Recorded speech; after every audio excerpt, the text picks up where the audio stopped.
Traditional African sports continue to defy odds to thrive in some communities across the continent.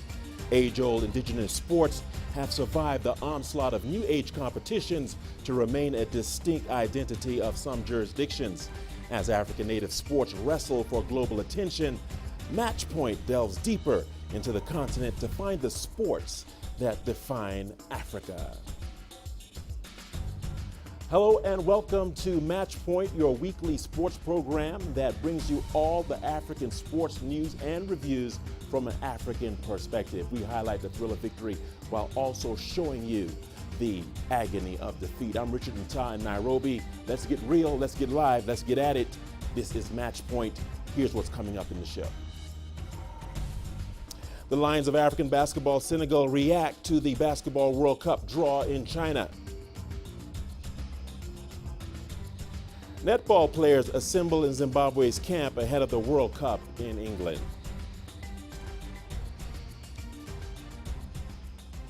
Well, we start with traditional wrestling, also known as Lamb in local Wolof language.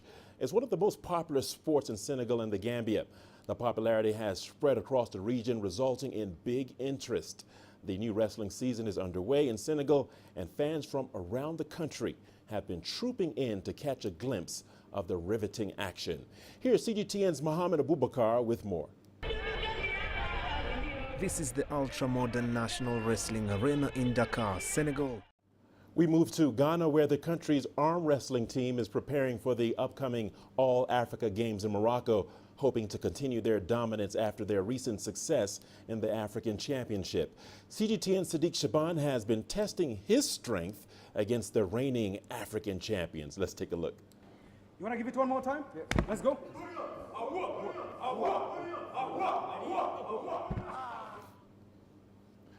Remarkable story there. Our correspondent Sadiq Shaban should invest a little more time building his biceps in the gym. Well, on to our next story, to Egypt now, where an ancient martial arts known as Tatib has been passed on from one generation to another for hundreds of years. It's now a UNESCO-recognized heritage sport that is still popular in Egypt, but has evolved over the years.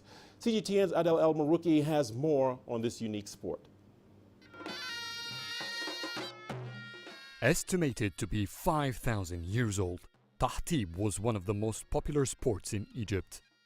In Kenya, donkey racing is popular in another UNESCO heritage site, Lamu. Residents of the Kenyan archipelago are preparing for the Lamu Cultural Festival in November. CGTN's Mohamed Abubakar has been speaking with the owner of the current champion of the island's donkey race. Let's take a look. Due to the island's very narrow pathways and alleys, the only form of transportation within the town is by donkey. You are watching Matchpoint on CGTN. We have a lot more sports news coming your way after the break. Stay tuned.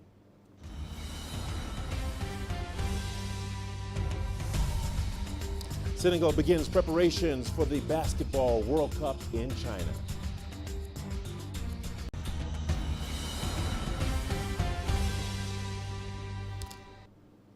Welcome back. Meanwhile, the 8th edition of the Senegalese Division I Basketball League recently got underway in Senegal, attended by a number of FIBA members.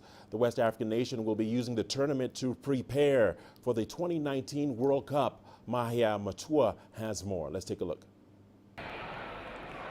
The draw for the 32-team tournament took place in Shenzhen last month, with African teams now aware of the teams they will be facing.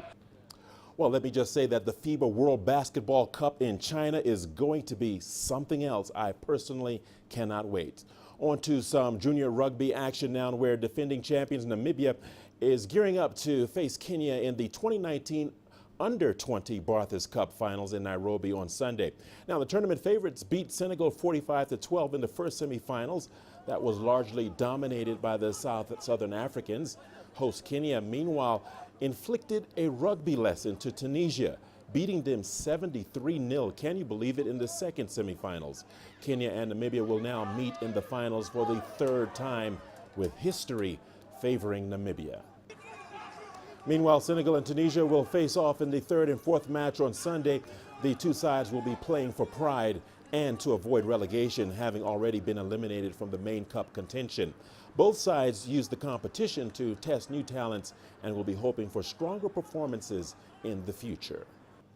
And to African club football now, where Egyptian giant Zamalek will be away in Morocco against Hassania Agadir in the first leg of the CAF Confederation Cup quarterfinals on Sunday. The Egyptians are chasing their maiden Confederation Cup title. Here is Adel El Marouki with more. Despite their domestic victory and regaining their first position in the Egyptian Premier League, Zamalek's coach refused to give his players a break.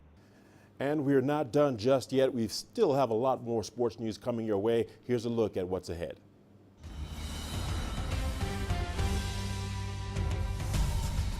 Zimbabwe rallies the troops as the Netball World Cup beckons.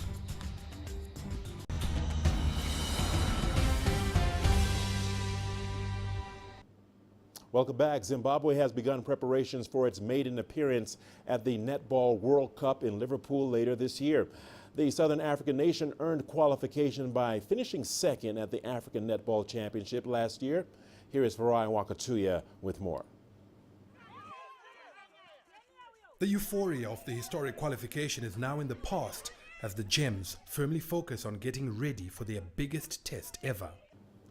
Well, that is it for this edition of Match Point. Remember, you can send us your feedback to the contacts on the screen and follow us on digital media platforms. Thanks for watching.